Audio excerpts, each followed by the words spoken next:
Hello guys, Frost here. So today we are looking into Guild War training, and the season ended today, and we managed to get all 3 wins and get the highest reward possible. So let's head over to training. So this is how the battle looks like when you enter the stages. In real one as well, just one in the middle would be looks like a bigger building. Anyway, when you click on them, then you can see who garrisoned the team, and then you can see the battle power of that team and the heroes they used. Normally there would be like 2 defending teams here, but here for tutorial we just have 1, and here are the rewards that you get for clearing it the first time. So when we go to the attack, the idea here is you can see where they spawn the units. You can see their battle power, you can see yours, and affiliating doesn't work here. So they don't let you overcome with power only, at least in the tutorial. So how should we look at this? So they have a low block, meaning the tank is not the first one that will take damage. So we can abuse that, and we can try and kill these guys here.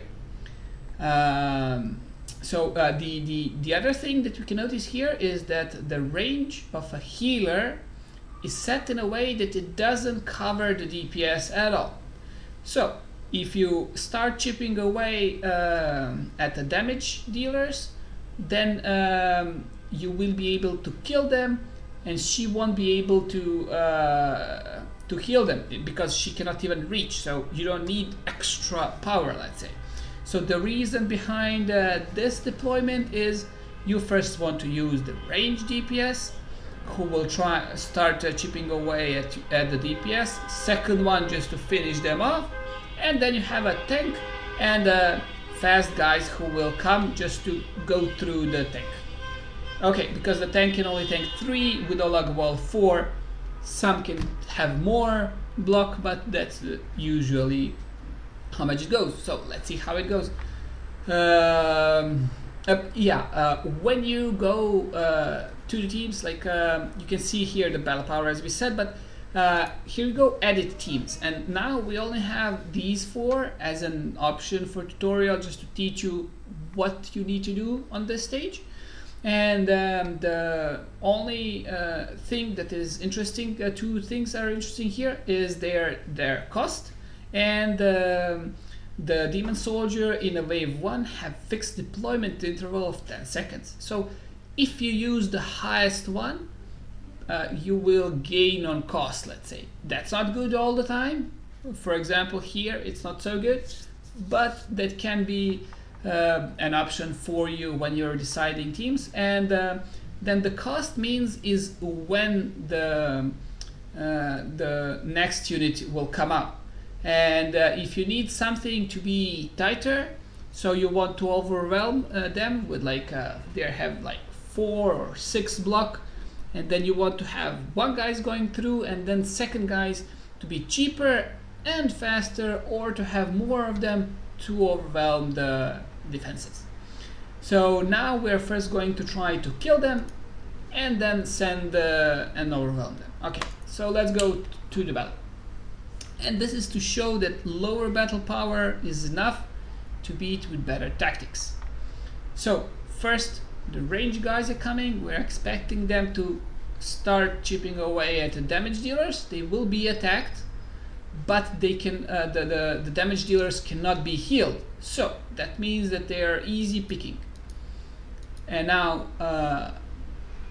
we send the tanks, and we overwhelm them with speed, and that's it. Pretty easy. Okay, so the next one. So in this one, they have extra block here, extra units to block. But what we can look at here, they don't. They are losing on AOE. So here they don't have that much AOE. So the idea here that and with the units that we have available is we can try to have a tank, and then have a lot of numbers come in to try to overwhelm the defenses, and then the speedy guys to get there as soon as possible. Afterwards, we want to use numbers again to try to pass through. I would choose first to spawn the higher cost ones, then the lower cost ones, because they will be coming sooner. But tank can should be able to take the damage before enough damage. They don't die before these guys can spawn, so you can save that 5 seconds that you gain here because nothing is happening. But they are here, you're really tight on time, so you want them to come as soon as possible, basically. So let's see how it goes.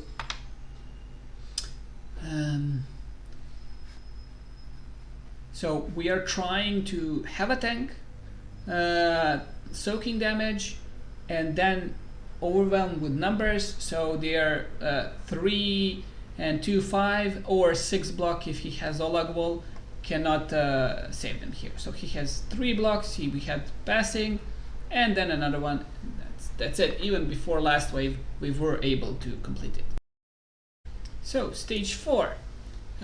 Here what we want to do is we want to spawn these costly slow guys at the beginning, then we spawn cheaper, faster guys behind them. So we hope for them to reach the slow guys before they die, and then they can keep healing them. And then afterwards we just want to overwhelm their numbers. And yeah, that's how we pass this one with a lot less battle power. Okay, so we are to stage 5. Stage 5 is interesting here because what we can see here that they're lacking marksmen. So no one would take priority over the air. So what we want to do is just overwhelm them with air. And this is the way how we will be able to complete this stage, because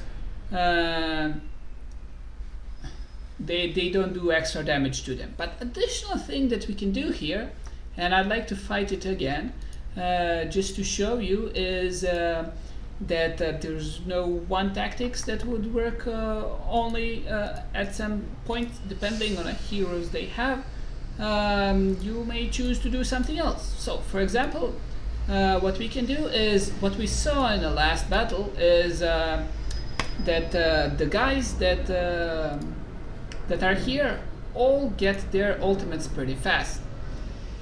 So what does that mean? They will use their ultimates, and then they will not have them anymore, obviously, and then they are not doing as much damage. So we don't need 2 flyers, 1 flyer would be enough. So all 3 of them will pass because they don't have enough damage at the moment. So they are mages, they use their ultimates, and they are just like, you know, busted now. So easy way to pass, even if you maybe don't have overwhelming numbers of flyers.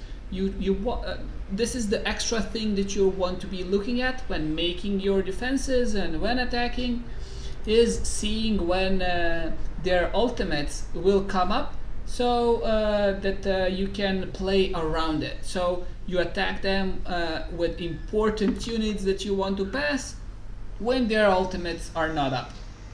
And for stage 6, the final phase, what we can on the first glance notice here, they have 5 block and they have a lot of marksmen, and I have a marksman lord even.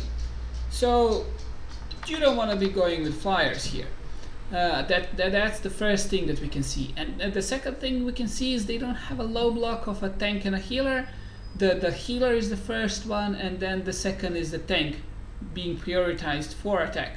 So we don't want to be attacking them and killing their platform units, basically. This is how it normally looks like when you go into battles. You have preloads, and you can save them and then use them later on, which one you see fit for the specific battle. And here the important thing is, from this stage onward, we need to affiliate a hero So you affiliate the hero for the demon soldier and it increases its battle power. And then when we save the settings, we are all good to attack. And the idea here is we want tank first. He's taking extra damage from magic. These are all the physical type, so they won't be able to do a lot of damage to them. Then we want healers, just to keep them alive and get the body count up for them to block. And then we overwhelm them with swarmy guys. And yeah, that should be a pretty easy win there.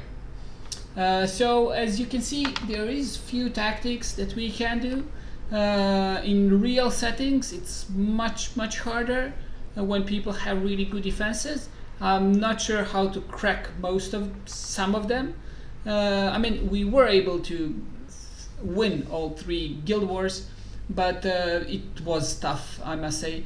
And you need to check out what the defenses of people are lacking and then try to hit them where they're the weakest.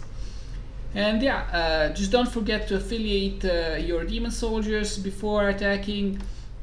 And that's pretty much it. So good luck in your guild war, and I hope you have some fun times, because it was really interesting for me, attacking and everything else, defending and theory crafting, thinking what would be the best, and so on and so forth.